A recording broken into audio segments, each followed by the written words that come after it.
नमस्कार। टीडी कहानी voice channel में आपका स्वागत है। हमारी आज की कहानी है एक भूल अनगिनत घाव। अरे राजीव, तुम अभी तक तैयार नहीं हुए? भला ये भी कोई बात हुई? वहां मम्मी इंतजार कर रही होंगी।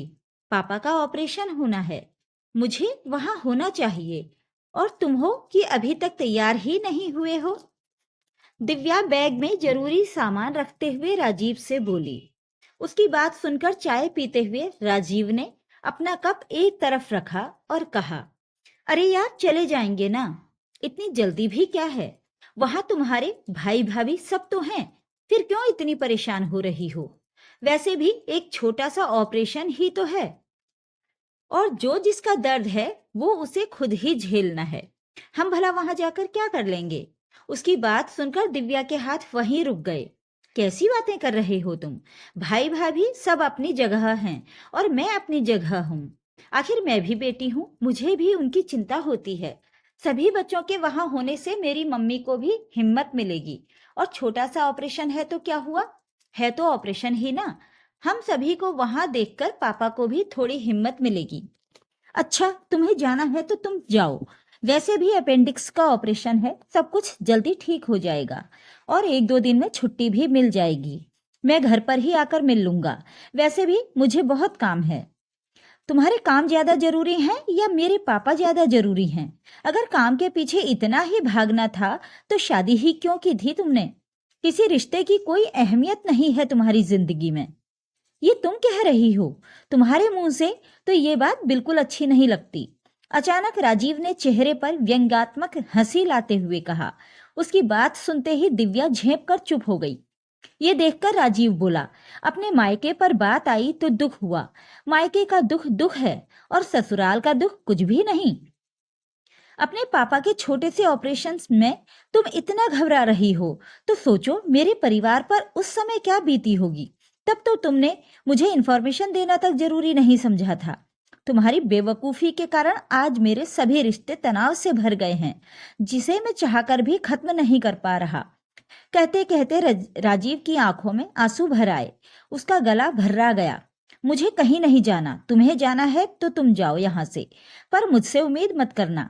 इसके आगे उसने कुछ नहीं कहा और लैपटॉप लेकर अपने काम पर लग गया।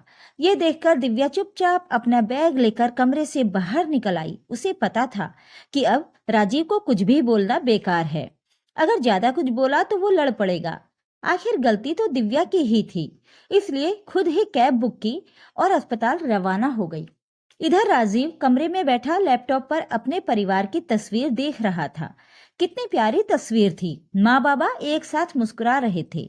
भाई भाभी के बीच में हंसी ठिठोली करता हुआ राजीव भी खड़ा हुआ था, जबकि 5 साल का भतीजा उसे हटाने की कोशिश कर रहा था। एक हंसते खेलते परिवार की तस्वीर ऐसी ही होगी। तस्वीर देखते देखते अभी कुछ महीने पहले की बातें उसके दिमाग में घूमने लगीं। दिव्या और राजीव की अरेंज मैरिज ही थी, पर दिव्या शुरू से ही अपने ससुराल वालों से घुल मिल नहीं पाई थी। कारण बहुत छोटा सा था। राजीव का परिवार गांव में रहने वाला एक सीधा साधा सा परिवार था, छल कपट से दूर। भाई सुरेश ज्यादा पढ़े लिखे नहीं थे, पर समझदार बहुत थे। पिता एक छोटे किसान थे। वो एक बच्चे की ही शिक्षा पूरी करवा सकते थे, तो बड़े भाई ने फैसला लिया कि वो राजीव को आगे बढ़ाएंगे। सुरेश के पिता के साथ मिलकर इस जिम्मेदारी को बखूबी निभाया। भाभी ने भी कभी टोका तक नहीं।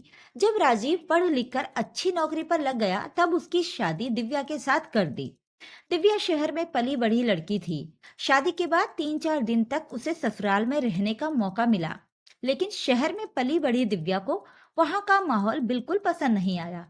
खैर, राजीव की नौकरी तो शहर में थी। उसे तो पता था कि उसे शहर में ही जाकर रहना है, इसलिए जैसे तैसे वो 2-3 दिन भी झेल गई, लेकिन उसके बाद पलटकर गांव कभी नहीं गई। एक दिन राजीव के पिता की तबीयत अचानक खराब हो गई। इलाज के लिए पैसों की जरूरत थी। अचानक इतना पैसा कहाँ से आए, वो भी एक छोटे किसान के पास।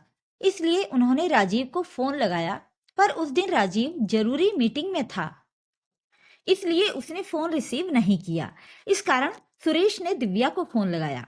दिव्या बहू, वो बाबा की तबीयत बहुत ज्यादा खराब हो गई है। अस्पताल में उनके इलाज के लिए पैसों की जरूरत है। इसलिए राजीव को फोन लगाया, पर राजीव फोन नहीं उठा रहा है। क्या तुम उस तक मेरा संदेश पहुंचा दोगी? उसका ऑफिस घर से 15 मिनट की दूरी पर ही है, बहुत जरूरी है। जी भैया जी, मैं देखती हूँ, मैं आपका मैसेज उन तक पहुंचाती हूँ, दिव्या ने मुंह बनाते हुए कहा और फोन रख दिया। बस पैसों के लिए फोन कर दिया, छोटा भाई ना हुआ पैसे कमाने की मशीन हो गया। सरकारी अस्पताल में इलाज करा लेते, लेकिन नहीं, यहाँ तो भाई कमा रहा है ना। बड़बड़ाती हुई दिव्या अपने कामों में लग गई। उसने राजीव के ऑफिस जाने की जहमत भी नहीं उठाई। 15 मिनट बाद सुरेश का दोबारा फोन आया, तो इस बार दिव्या ने फोन ही नहीं उठाया। दिव्या जानती थी कि राजीव कम से कम 2-3 घंटे तक फोन नहीं उठाएगा, क्योंकि आज सुबह ही मीटिंग के कारण उसने फोन के लिए मना किया था। जब बार बार सुरेश का फोन आने लगा तो थक हार कर उसने फोन उठाया, लेकिन इस बार सुरेश की जगह माजी बोल रही थी। अरे बहू, जरा राजीव से बात करा देना बिटिया, बहुत जरूरी है, बाबा को बहुत तकलीफ हो रही है, उससे बात कर लेंगे तो थोड़ी उनको हिम्मत मिलेगी। अब माजी, मैं भी क्या करूं? राजीव जरूरी मीटिंग में है, नहीं तो मैं आपकी बात करवा देती। अब आप तो गांव में बैठे हो, पर यहाँ शहर में भी तो 10 समस्याएं हैं, इनको भी तो अपने ऊपर वालों को जवाब देना पड़ता है। मैं कोशिश तो कर रही हूँ, अब इससे ज्यादा मैं क्या कर सकती हूँ? दिव्या तुनकते हुए बोली। बहू तनिक सुन तो। पर दिव्या ने फोन काट दिया और साथ ही उसे वाइब्रेशन पर भी कर दिया और अपने कमरे में जाकर सो गई। अब कम से कम मैं 2 घंटे तक चैन की नींद सोना चाहती हूँ। अब तो चाहे कुछ भी हो जाए, मैं किसी के लिए नहीं उठूंगी, कहकर वो अपनी नींद पूरी करने लगी। लेकिन अभी 1 घंटा ही हुआ था कि दरवाजे पर जोरदार दस्तक हुई, जिससे दिव्या की नींद खुल गई। इस समय दोपहर में कौन आया होगा? घर पर चैन से रहने भी नहीं देते।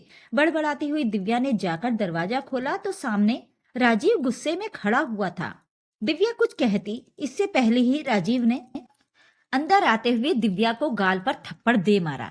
मेरे बाबा को मार दिया तुमने, मैं तुम्हें कभी माफ नहीं करूंगा। एक तो गाल पर पड़ा थप्पड़, ऊपर से बाबा की मौत की खबर सुनकर दिव्या हक्की बक्की रह गई।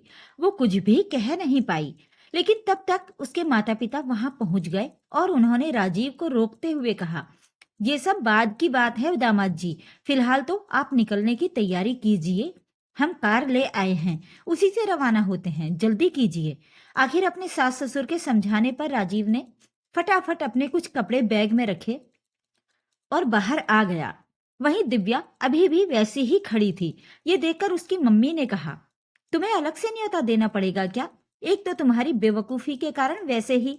अब छोड़ो, फटाफट अपने कुछ कपड़े बैग में रखो और चलो।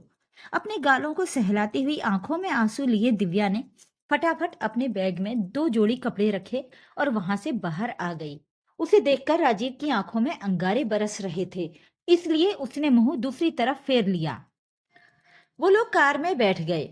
दिव्या के भाई ने कार गांव की तरफ मोड़ दी। कुछ देर बाद वो लोग गांव पहुंचे तो वहां मातम पसरा हुआ था।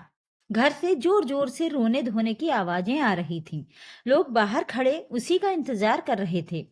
राजीव कार से उतरते ही बदहवास सा पिता की अर्थी की तरफ भागा, जो बाहर बरामदे में ही रखी थी। वो अपने पिता के चरणों पर सिर रखकर रो पड़ा। अब क्या लेने आया है राजीव? तू तो बड़ा आदमी हो गया है, शहर में तुझे बहुत काम है, तेरा बॉस तुझे 2 बातें सुनाएगा, जा तू जा, मैं देख लूंगा अपने बाबा को। अचानक सुरेश ने कहा। उसकी बात सुनकर राजीव हक्का बक्का उन्हें देखता रह गया। कब से फोन लगा रहा था तुझे, तू अब आया है? मेरे पास पैसे नहीं थे तभी तो तुझे फोन कर रहा था। भगवान ने भी ये दिन दिखाने के लिए पैदा किया था कि अपने पिता के इलाज के लिए भी पैसा न जोड़ पाया मैं। भाई मुझे माफ कर दो, मुझे नहीं पता था, सचमुच मुझे कुछ भी पता नहीं था। बाबा के लिए तो ये जान भी हाजिर थी, पैसा तो दूर की बात है। राजीव अपने भाई के गले लगकर बोला, अब तेरी जान का क्या करूंगा मैं, तू जा, तू मेरे मन से उतर गया। आज कहकर सुरेश ने राजीव को परे हटा दिया, लेकिन अंतिम संस्कार तो होना ही था, तो बाबा का अंतिम संस्कार हो गया। 15 दिन राजीव वहीं रहा, लेकिन सुरेश ने उससे ठीक से बात तक नहीं की। इन 15 दिनों में दिव्या ने भी माफी मांगी, पर जो हो चुका था वो तो हो चुका था। राजीव ने वही फैसला ले लिया था कि अब वो दिव्या के साथ नहीं रहेगा। लेकिन माँ ने मना कर दिया, तेरे बाबा तो इस दुनिया से चले गए, अब तू ये रिश्ता क्यों तोड़ रहा है? अपनी गलती की माफी मांग तो रही है वो। खबरदार जो तूने उसे रिश्ता तोड़ने की बात की तो। माफ करने वाला बड़ा होता है। माँ के आगे राजीव की बिल्कुल न चली। वो शहर वापस तो आ गया, लेकिन वो टीस हमेशा उसके मन में रही। घर में सब उससे बातें करते, पर सुरेश राजीव से कभी भी फोन पर बात नहीं करता। हालांकि इस बात को भी महीनों बीत चुके हैं। माँ के बीच में पड़ने के कारण उसका और दिव्या का रिश्ता भी नॉर्मल हो चुका है। इधर दिव्या हॉस्पिटल पहुंच चुकी थी। पापा का ऑपरेशन हो चुका था, पर मम्मी ने एक बार भी नहीं पूछा कि राजीव क्यों नहीं आया। आखिर वो भी अच्छे से जानती थी उनकी बेटी ने हरकत ही ऐसी की थी, तो वो राजीव से क्या शिकायत करें। खैर, 1 घंटे बाद जब दिव्या वापस आने के लिए निकल रही थी, तो राजीव उसके पापा से मिलने आ गया। राजीव को देखकर उसके पापा बहुत खुश हुए। उनका हालचाल पूछने के बाद राजीव वहां से रवाना होने लगा। तब दिव्या ने धीरे से कहा, थैंक यू, तुम मेरे पापा से मिलने आए। उसकी बात सुनकर राजीव ने सिर्फ एक नजर उसकी तरफ देखा और कहा, ये मेरी माँ के संस्कार हैं। उसने ही कहा था कि माफ करने वाला बड़ा होता है, और फिर तुम्हारे पापा की तो इसमें कोई गलती नहीं थी। कहकर राजीव नीचे आ गया।